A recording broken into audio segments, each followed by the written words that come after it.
বলেছিলাম না তোমাদের সাথে শেয়ার করব ঝুড়ো আলু ভাজার রেসিপিটা। তাই এখন সকাল 7টা মতো বাজে।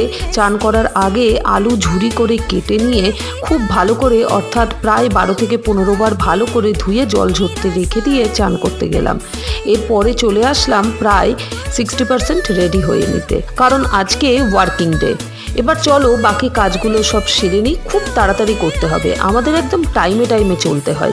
তেল ভালো করে গরম হলে আগে বাদাম ভেজে তুলে রেখে দেবো। এরপর একদম গরম তেলেই কিন্তু আলুগুলো ভালো করে ভেজে নিতে হবে।